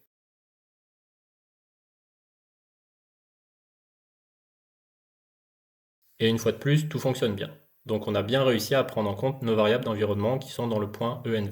Donc voilà pour notre premier Docker Compose, il est vraiment très simple. Je vous propose maintenant d'aller en voir un autre qui propose une version custom simplifiée du Docker Compose permettant de lancer Airflow. Sur ce document, on voit la version, puis en dessous, on peut voir X Airflow Command. En fait, ce bloc, c'est une extension personnalisée qui sera réutilisée dans la suite pour définir différentes configurations à l'intérieur du Docker Compose. Mais avant de détailler ce bloc, allons dans les services. Donc on voit le service Postgre, on voit un service Airflow Init, un service Airflow Web Server et un service Airflow Scheduler. Dans le service Postgre, ils prennent le tag 12, donc c'est un peu différent de ce qu'on a fait, mais c'est la même idée. Puis ils définissent les variables d'environnement directement ici. Ensuite, ils font un port mapping entre le port 5432 de la machine hôte et le port 5432 du conteneur. On reviendra sur ce port mapping et je vous laisse réfléchir à pourquoi c'est pas recommandé de faire ça comme ça. Ensuite, dans Airflow Init, on utilise l'extension qui est définie tout en haut du fichier. Pour ça, il y a des doubles chevrons qui permettent de fusionner les configurations avec celles marquées par une encre. L'encre, c'est le petit symbole E. Du coup, la configuration à l'intérieur de ce service, c'est celle-ci. Et dans cette configuration, remarquons le Depends On. Ce Depends On, il est vraiment très pratique quand on lance plusieurs containers, car par moment, on a besoin qu'un container soit actif avant de pouvoir lancer les autres. Et ce Depends On, ce qu'il fait, c'est qu'il attend que le container qui est listé ici soit prêt avant de lancer ce service. Par exemple, dans le cas d'Airflow, certains services ont besoin de la base de données Postgre pour fonctionner, donc on va attendre que la base de données Postgre soit opérationnelle avant de lancer tous les autres services. Et c'est avec le Depends On qu'on va pouvoir le faire. Si on revient dans nos services, on peut voir ici un entry point. Et ce entry point, ce qui permet de faire, c'est d'ouvrir un terminal. On reconnaît bien le bin bash qu'on a utilisé précédemment. Puis ensuite, on va pouvoir exécuter des scripts complexes, comme les scripts qui suivent. Ensuite, on voit le restart on failure, ce qui veut dire que le container va redémarrer uniquement s'il échoue. En gros, s'il s'arrête avec un code erreur non nul. Grâce à ça, le container ne va pas redémarrer indéfiniment s'il s'est arrêté après un succès. Ensuite, on a notre serveur web, avec de nouveau l'utilisation de la configuration écrite plus haut. On a également ici un port mapping. Pour ceux qui ont utilisé Airflow, ce service correspond à l'application web. On voit ici Restart Always, donc c'est différent de ce qu'il y avait plus haut. Ce Always, il donne la consigne à Docker de toujours redémarrer le container s'il s'arrête, quelle que soit la raison ici. Ça peut être un arrêt normal, une erreur ou un redémarrage du système. Puis on a ensuite le service Airflow Scheduler avec une paramétrisation relativement simple par rapport à tout ce qu'on a vu jusqu'à maintenant. Et voilà pour la description de cette version simplifiée de Docker Compose pour Airflow. À mon avis, c'était intéressant de vous la proposer parce que vous voyez, on a vu plein de trucs nouveaux et plein de petits outils qui vont vous permettre dans le futur de faire des Docker Compose d'une grande qualité. Maintenant, je vous propose de parler rapidement de pourquoi je pense que ce Docker Compose n'est pas idéal en l'état. Ici, je vois que l'auteur a configuré un port mapping entre le 5432 de la machine hôte et le 5432 du container. Ce qui signifie que pour faire fonctionner ce projet, on doit probablement ouvrir le port 5432 sur le serveur physique. Et le résultat, c'est qu'on aura une base de données accessible depuis Internet avec des identifiants publics disponibles sur ce guide. Croyez-moi, des robots qui scannent Internet en permanence à la recherche de bases de données mal sécurisées pour les exploiter, il y en a plein. Donc vraiment, ici, méfiance, soyez vraiment prudents. Après, je n'ai pas testé ce projet, donc il est possible qu'il y ait une subtilité que je n'ai pas vue qui rende ce projet tout à fait sécure en production. Mais bon, cette parenthèse me semble être complètement utile, même si je me suis trompé. Pour vous rappeler une règle d'or, méfiez-vous toujours quand vous utilisez des projets open source. Prenez le temps de vérifier qui l'a créé, combien d'étoiles il y a sur le Git, lisez les issues et essayez de comprendre ce que vous utilisez. Parce que des failles de sécurité, ça arrive vite, souvent plus vite que ce qu'on pense. Et je parle même pas des projets crypto qui par moments peuvent être des scams. Je vous propose maintenant de nous rendre sur la page de Airflow officielle pour comparer leur Docker Compose avec le Docker Compose qu'on vient de regarder.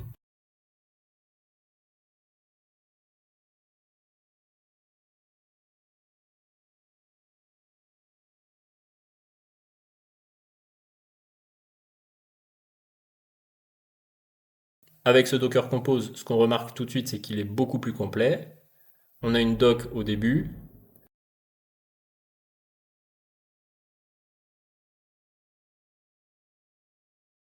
On retrouve la même structure avec le X Airflow Common. Et une des premières différences qu'on remarque, c'est qu'il y a beaucoup de variables qui ne sont pas en clair et sont récupérées à l'aide d'un autre fichier. On reconnaît la syntaxe, ici $accolade, avec le nom des variables entre les accolades.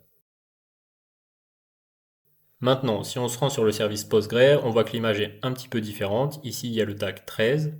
On voit bien les credentials qui sont affichés en clair, mais ce coup-ci, il n'y a pas de port mapping.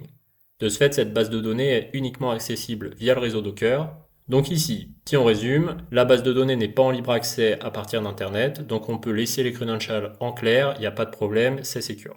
Et idem pour la base de données Redis qui est juste en dessous, on voit juste un port qui est exposé, mais ici, exposer, ça n'a pas vocation à faire du port mapping. Le but d'expose est généralement de renseigner au développeur quel port est écouté par le service. Et vous remarquez juste en dessous qu'il y a un port mapping pour le serveur web. Et pour le serveur web, c'est pas surprenant car on veut que l'application web de Airflow soit accessible via Internet. Voilà, donc je m'arrête ici pour Docker Compose. On a vu vraiment beaucoup de choses dans cette partie et dans cette section. J'espère que tout ça est clair pour vous. Sinon, pas de panique, à force de manipuler les concepts, je suis sûr que vous allez les maîtriser.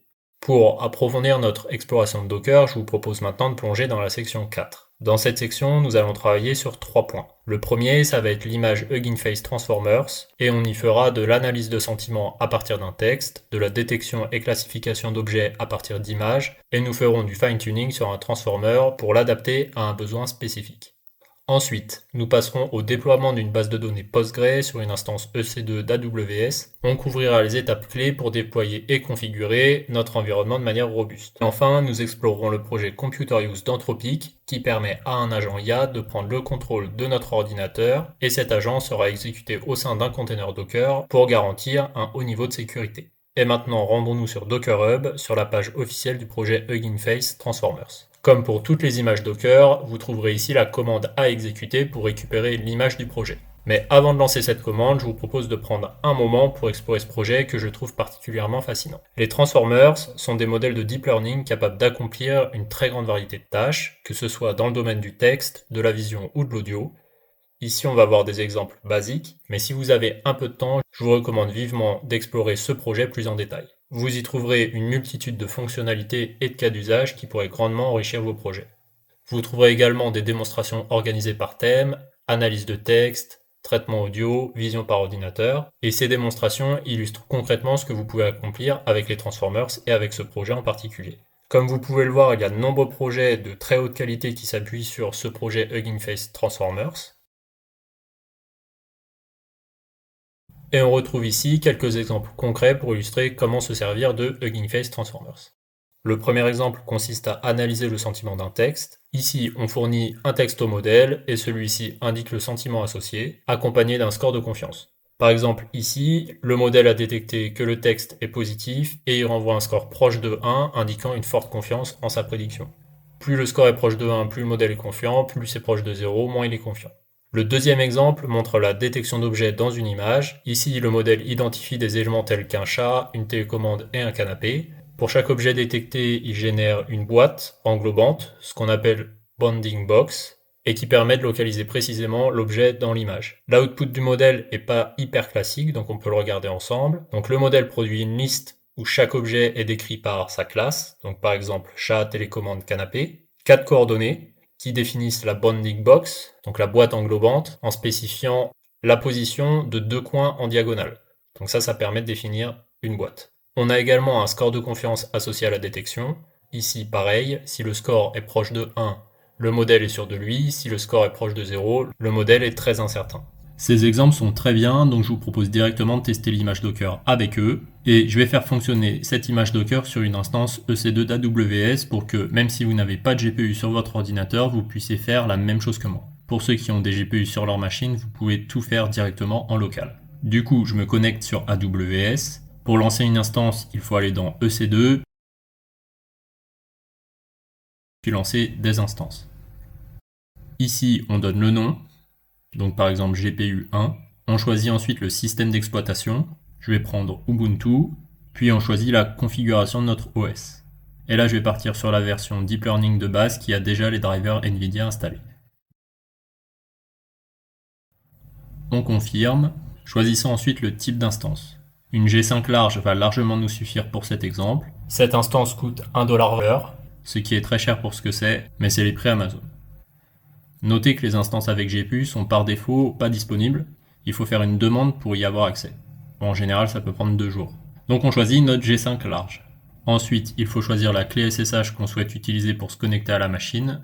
Moi j'en ai 2, donc je vais pas en créer une, mais pour ceux qui n'en ont pas, pour en créer une, vous cliquez ici, vous lui donnez un nom et vous la téléchargez. Je vais choisir K2. Ici, il faut absolument autoriser le trafic SSH, sinon vous ne pourrez pas vous connecter à votre instance. On va modifier ça, on va mettre 150 Go, comme ça on sera sûr qu'on n'aura pas de problème de mémoire. Et voilà, maintenant on a toute la paramétrisation qui est faite, on peut lancer notre instance. Super, notre instance a été lancée avec succès. Maintenant, pour se connecter, il faut aller dans les détails de l'instance. Ici, vous avez plein d'informations et notamment, vous avez une analyse de son utilisation en temps réel.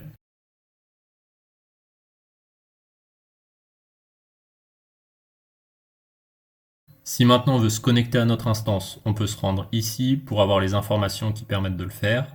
Ici, ils expliquent comment faire. Donc vous avez plusieurs étapes et ensuite il y a la ligne pour se connecter en SSH. Et le plus important dans cette ligne, c'est l'adresse de la machine. Je vais la récupérer et la coller ici. Pour me connecter, je vais utiliser cette ligne de commande avec le chemin vers ma clé, l'adresse de l'EC2 et noter que je mets "-o identifies only yes". Et cette option, en fait, elle force SSH à uniquement utiliser la clé indiquée après le "-i". Ça peut éviter des erreurs si vous avez plein de clés. Voilà, donc j'exécute cette commande dans mon terminal perso. Mon ordinateur me demande si je suis sûr de vouloir me connecter. Je dis oui. Et là, on est bien connecté à notre C2. Comme vous pouvez le voir, l'identifiant a changé. Et pour ceux qui voudraient faire la même chose que moi en local, ça démarre ici, vous faites les mêmes choses à partir de maintenant. Maintenant, je vais aller récupérer la commande qui se trouve sur l'image officielle Hugging Face Transformers, je la copie et je la colle dans mon terminal. Et là, on voit que l'image se télécharge. Comme vous pouvez le voir, elle est très volumineuse, elle télécharge des fichiers de plusieurs gigaoctets, ce qui est normal car l'image contient des frameworks comme PyTorch qui pèsent à eux seuls plusieurs gigaoctets. Une fois que l'image est créée, il nous reste à exécuter la commande docker run avec l'option "-gpu all", qui veut dire qu'on va utiliser tous les GPU de l'instance, ou si vous le faites tourner en local, tous les GPU de votre ordinateur, le fameux "-it" qui va nous permettre d'entrer dans le container en mode interactif, le nom de l'image Transformers GPU que nous venons de récupérer, et enfin le bin bash qu'on a vu plus tôt, qui permet d'ouvrir un terminal. On fait entrer et tout a l'air de fonctionner. On a un message qui nous dit que l'image est deprecated, mais c'est pas grave. Et maintenant, moi je vais faire un apt-get update car je vais installer Nano pour ensuite créer des fichiers. J'installe maintenant Nano.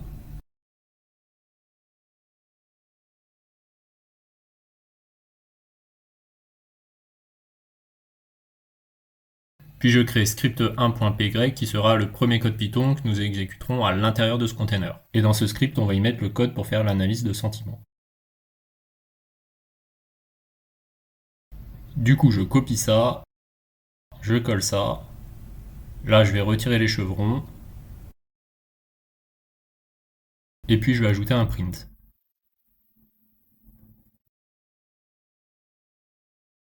Je retire ça également. Et puis maintenant, on peut aller coller ce script dans script 1. On enregistre. Puis on lance le script avec Python 3. Je vous rappelle qu'on est dans le container, donc on est censé avoir tout installé pour que ça fonctionne. Et là, donc ça a l'air de marcher, on voit qu'on télécharge des choses, puis on a bien l'output du modèle qui s'affiche avec le sentiment associé au texte qu'on a donné au modèle. Donc c'est top, tout a bien fonctionné, vous voyez c'est super simple avec l'image Docker, on s'est pas pris la tête avec des installations compliquées. Maintenant on peut créer un second fichier pour tester le deuxième exemple, qui est ce coup-ci la détection et classification d'objets à partir d'images. Donc on copie ça, on colle ça là, ici on retire également les chevrons et on va ajouter un print à la fin.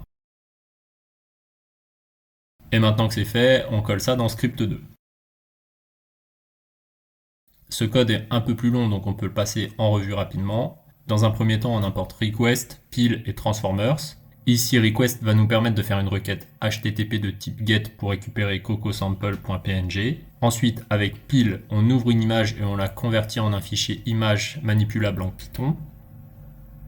On crée ensuite un objet detector qui est en quelque sorte le modèle qui va prendre en entrée notre image, et ce grâce à pipeline de Hugging Face. Puis finalement, on donne une image à notre detector. Donc voilà, c'est assez simple, comme vous pouvez le voir. Et maintenant, on peut exécuter ce script. De nouveau, on voit qu'il y a des choses qui se téléchargent. Et enfin, on voit bien qu'il y a une liste qui s'affiche avec dans cette liste les différents objets qui sont détectés dans cette image. On a la classe associée à chaque objet et notamment les coordonnées des boîtes. Donc tout semble bien fonctionner, on n'a pas eu d'erreur, pas d'incompatibilité, c'est quand même assez pratique les images Docker. Bon, l'idée ici, vous l'aurez compris, c'est pas de faire un cours de ML, donc on va pas rentrer dans énormément de détails et on fait pas une revue exhaustive de Hugging Face Transformers. Mais on va quand même se faire un petit peu plaisir avec un dernier exemple, et je vous propose dans cet exemple de réentraîner un transformer.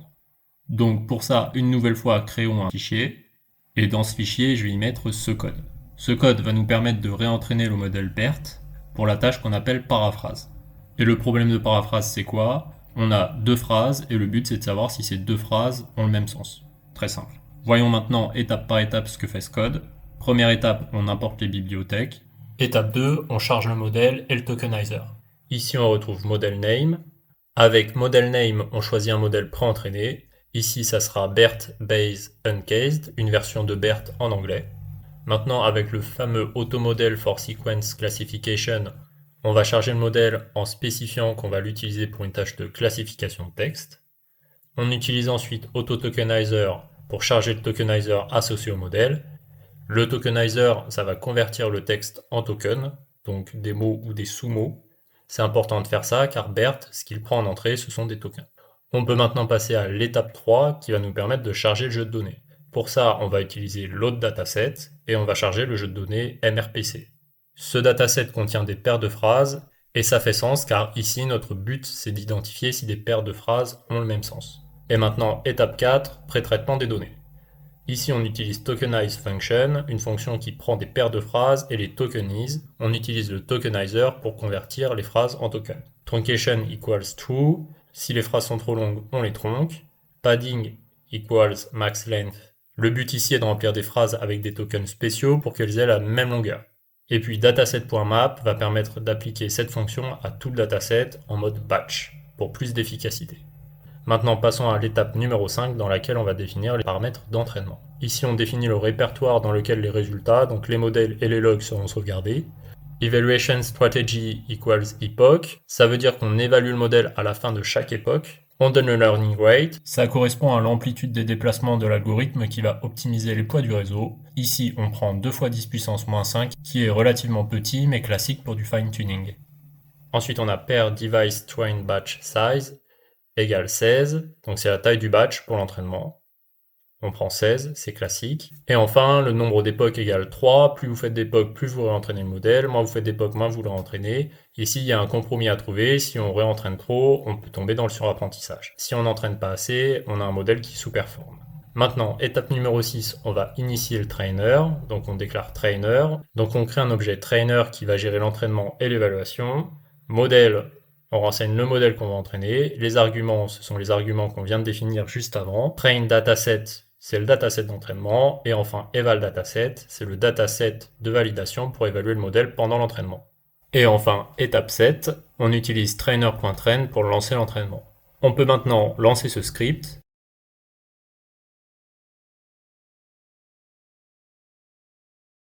De nouveau, on voit qu'on télécharge des poids du modèle et d'autres choses, notamment des fichiers de paramétrisation.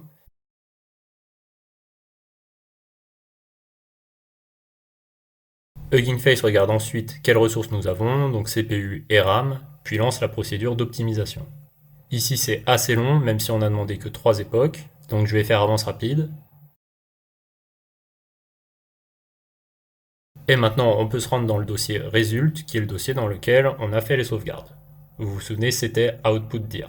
Ici, on y voit notamment les modèles sauvegardés. À noter que ce dossier Result, il est à l'intérieur du container. On aurait pu faire un bind mount pour avoir accès à ce modèle directement sur le C2 sans avoir à rentrer dans le container. Voilà pour cette introduction à Hugging Face avec Docker. Passons maintenant au point 2 qui est la mise en ligne d'une base de données Postgre. Retournons dans les instances EC2 et cette fois lançons une instance moins puissante et moins chère. Appelons cette instance PostgreDemo. On choisit ensuite Ubuntu avec l'installation de base.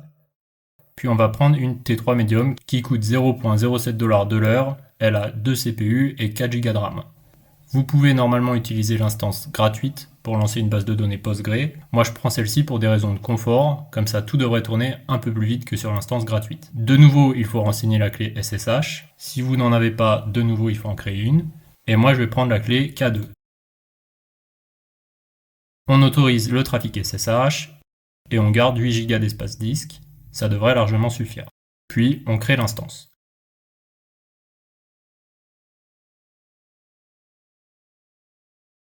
Maintenant que l'instance est créée, on va aller se connecter.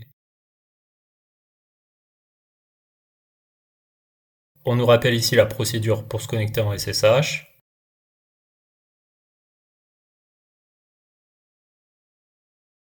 Ce coup-ci, je vais me connecter directement ici, mais vous pouvez tout à fait faire comme ce qu'on a fait juste avant avec Hugging Face en vous connectant en SSH dans votre terminal perso. Maintenant qu'on est connecté, ce qu'on doit faire, c'est installer Docker, car Docker n'est pas installé par défaut. Donc on fait un apt-get update pour commencer. Ensuite, on peut aller se rendre sur le site officiel de Docker pour voir comment installer Docker Engine sur un serveur Ubuntu. Là, il y a la procédure qui est expliquée. Donc, on commence par copier-coller cette ligne qui permet de retirer tous les packages qui pourraient créer des conflits sur notre instance EC2.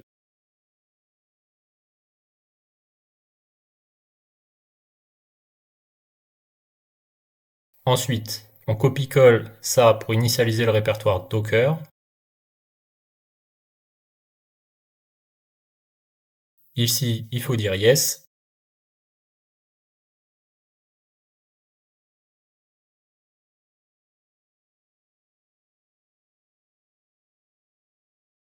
Puis, on copie-colle ça pour lancer l'installation.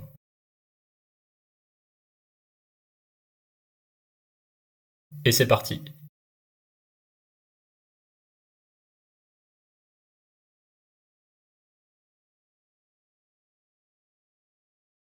Maintenant que ça semble bon, on peut tester l'installation avec cette ligne de commande.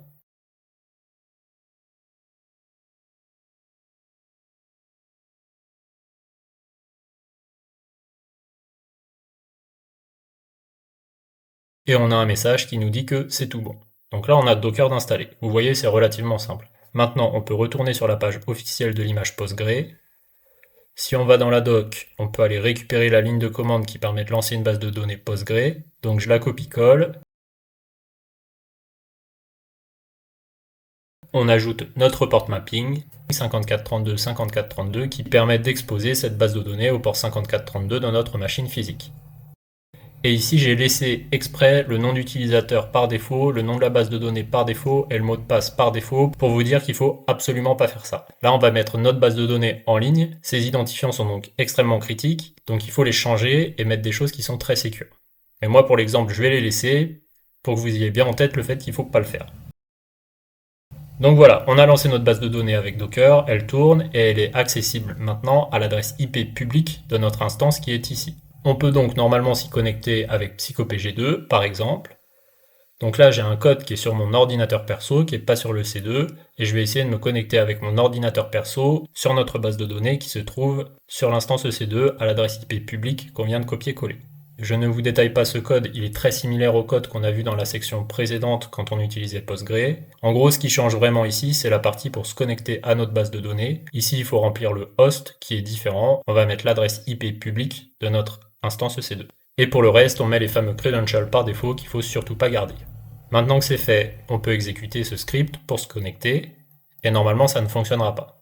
Faites pause si vous voulez réfléchir à pourquoi ça ne fonctionnera pas, et sinon je vous donne la réponse dans 5 secondes.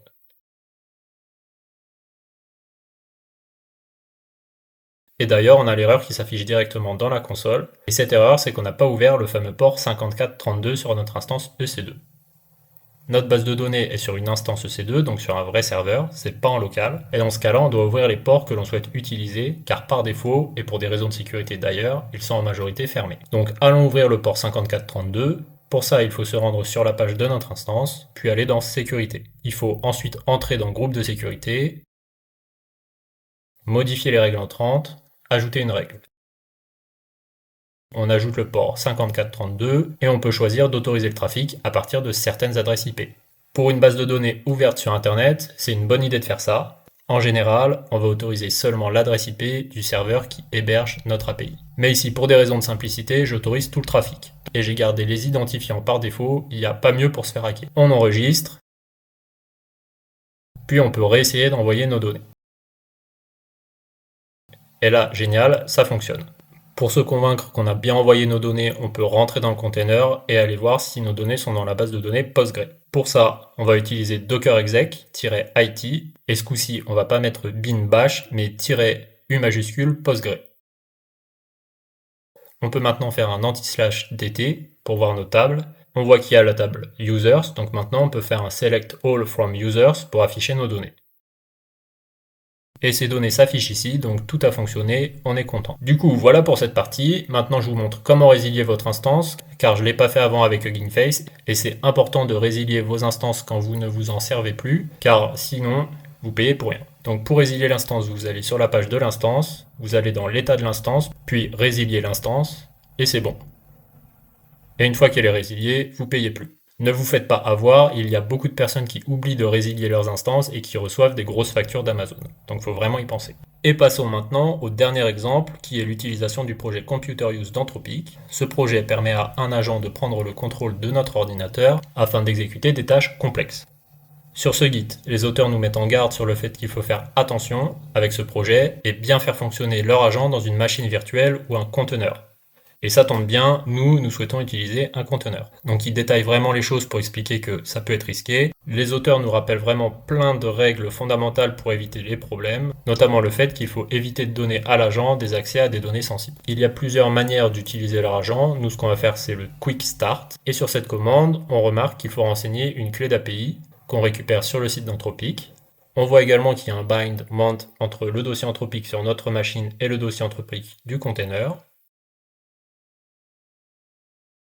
On a ensuite divers port mapping.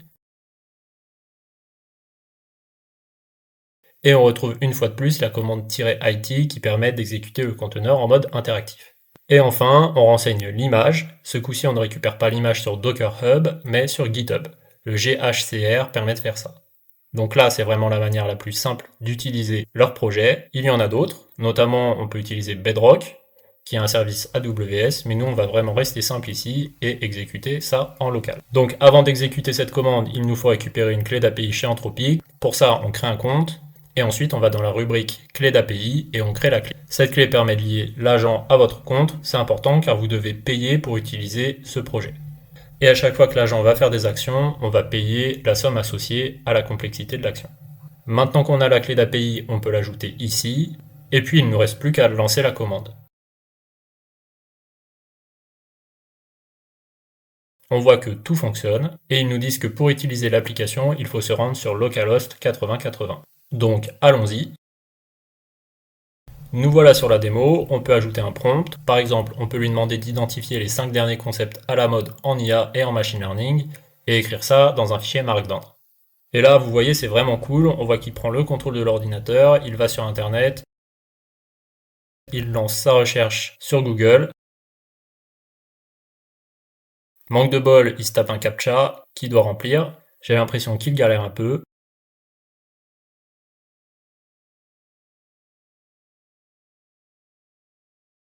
Du coup, il change de stratégie, il ne reste pas sur Google, il change de moteur de recherche. C'est pas mal, il a réussi à s'adapter.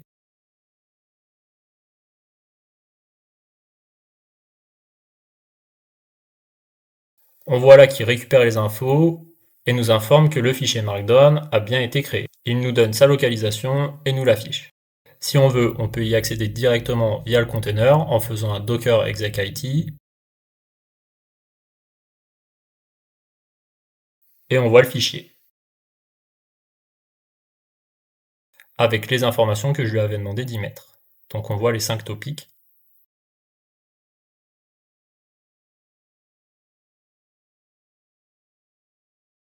On peut tester un autre prompt. On peut lui demander d'aller chercher les derniers prix du Bitcoin et Ethereum et nous donner des stratégies d'investissement.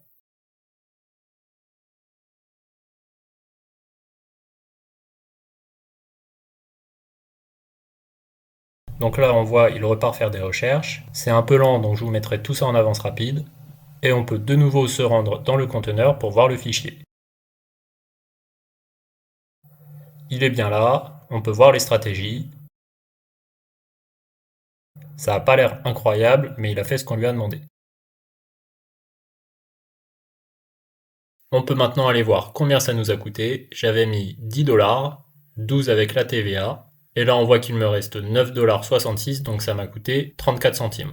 On peut donc conclure que ça revient assez cher d'utiliser cet outil parce que j'ai pas fait grand chose. Et donc voilà, cette dernière démonstration clôture cette vidéo. Je voulais absolument vous faire une vidéo sur Docker car je pense que c'est vraiment une technologie très utile et ce n'est pas toujours simple de trouver les bonnes ressources au bon endroit sur le sujet. Du coup, j'espère que cette vidéo vous a plu. Si c'est le cas, je vous invite à vous abonner et à la liker et je vous dis à bientôt pour une prochaine vidéo.